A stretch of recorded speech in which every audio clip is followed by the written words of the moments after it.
Gajanan food શોમાં આપનું સ્વાગત છે। આજે બનાવીશું આપણે બટાકા અને સોજીનો નવો નાસ્તો। એ બનાવવા માટે મેં 3 મીડિયમ સાઇઝના બટાકા લીધા છે અને 3 લીલા મરચાં, કટકો આદુ અને 4-5 કળી લસણની લીધી છે। હવે આપણે બટાકાને આ રીતે સમારી દઈશું, કટકા કરી દઈશું।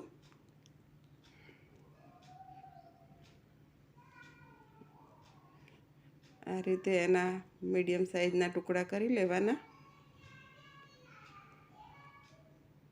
હવે આપણે બટાકાને સમારી લીધા છે। હવે જે આદુ છે એને પણ આપણે કટકા કરી લઈશું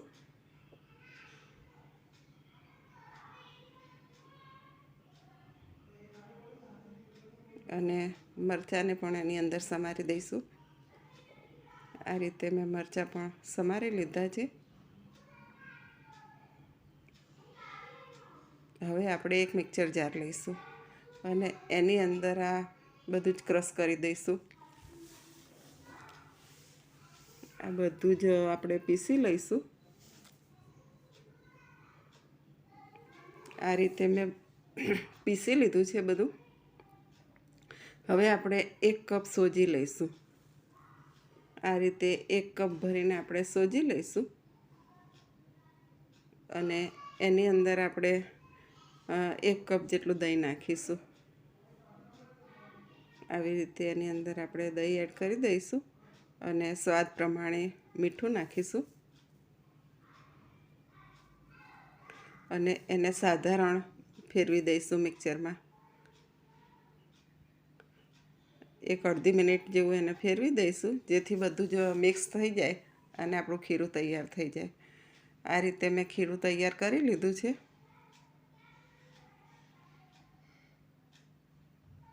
હવે આપણે એને ઢાંકી અને 5 મિનિટ માટે રહેવા દઈશું। હવે આપણે જે થાળીમાં ઢોકળા મૂકવાના હોય એને તેલથી ગ્રીસ કરી દઈશું। આ રીતે આપણે તેલ લગાવી અને ગ્રીસ કરી લઈશું।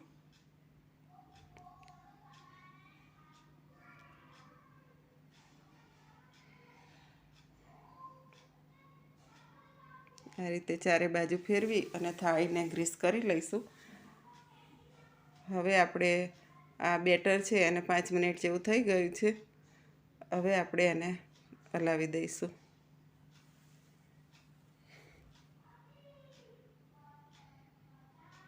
આપણી સોજી સરસ પલળી ગઈ છે।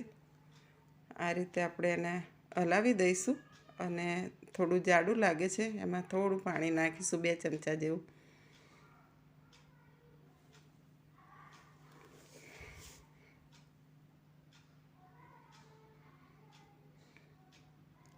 થોડું પાણી આપણે એડ કર્યું છે।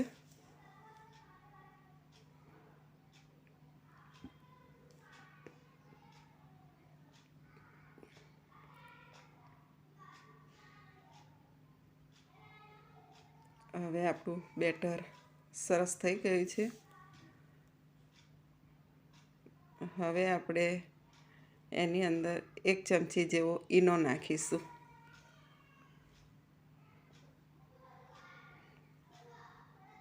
એકથી 1.5 ચમચી જેવો આપણે ઈનો નાખીશું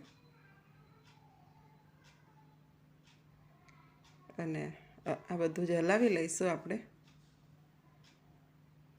1 મિનિટ માટે એને સરસ હલાવી લઈશું।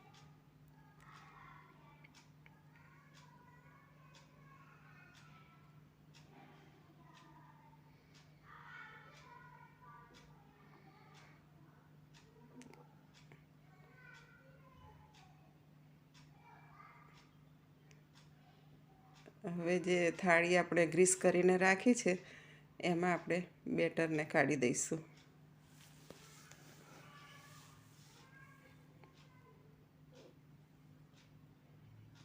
એક બાજુ મેં આ રીતે પાણી ગરમ મૂકી દીધું છે, ઉકળી ગયું છે। એની અંદર આપણે થાળીને ગોઠવી દઈશું અને એને ઢાંકી અને 15 મિનિટ માટે ચડવા દઈશું। હાઈ ફ્લેમ ઉપર એને 15 મિનિટ માટે ચડવા દઈશું।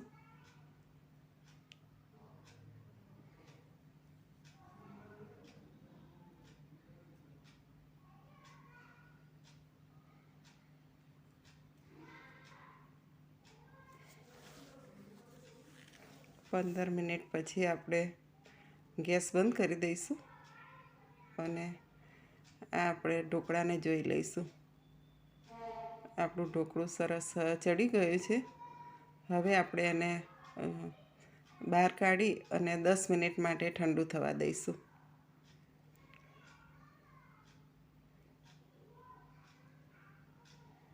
એને આપણે 10 મિનિટ ઠંડુ થવા દીધું. હવે આપણે એને ચારે બાજુથી એને એ કરી ચક્કાથી આ રીતે એને આખું જ આપણે આ રીતે લઈ લઈશું. આ રીતે આપણું ઢોકળું આખું તૈયાર થઈ ગયું છે. હવે આપણે એના જે સાઈઝના ગમે એ સાઈઝના પીસ કરી લઈશું.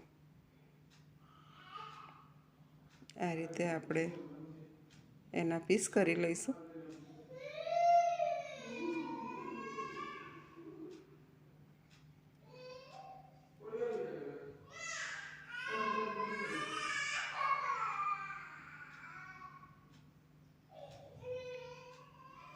હવે આપણે ઢોસાની તવી લઈશું.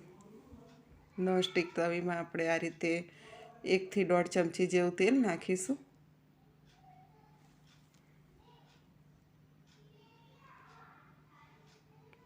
અને અડધી ચમચી જેવી રાઈ નાખીશું.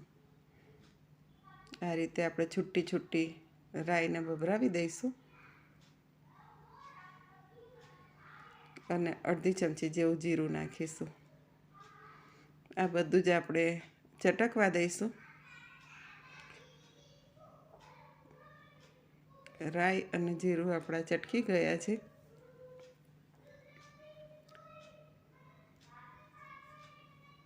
હવે આપણે થોડા તલ એડ કરીશું. આ રીતે છૂટા છૂટા તલને પાથરી દઈશું.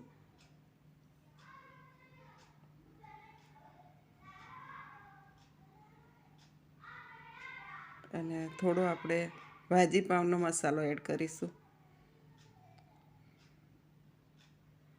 અને આપણે જે બનાવેલો નાસ્તો છે એના પીસ આ રીતે આપણે ગોઠવી દઈશું. મીડિયમ ગેસે આને 2 મિનિટ માટે ચડવા દઈશું. 2 મિનિટ પછી આપણે એને ફેરવી દઈશું. આ રીતે બધા જ પીસને મેં ફેરવી દીધા છે. હવે ફરી પાછા 1-1.5 મિનિટ માટે થવા દઈશું.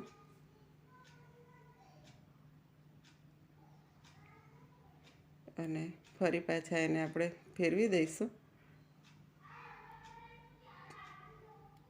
બહુ ઓછા તેલમાં એકદમ સરસ નાસ્તો આપણો તૈયાર થઈ જાય છે. ખાવામાં બહુ જ સ્વાદિષ્ટ એવો નાસ્તો આપણો તૈયાર થઈ ગયો છે. હવે આપણો આ નાસ્તો તૈયાર થઈ ગયો છે.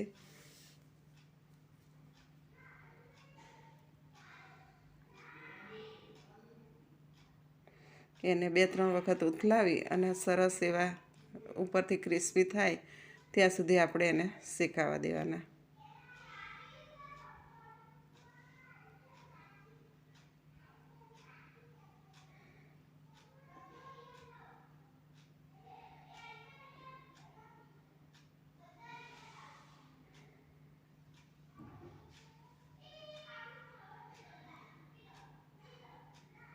તો તૈયાર છે આપણો નાસ્તો. હવે આપણે આ નાસ્તાને સર્વ કરીશું. એક ડીશમાં કાઢી લઈશું નાસ્તાને.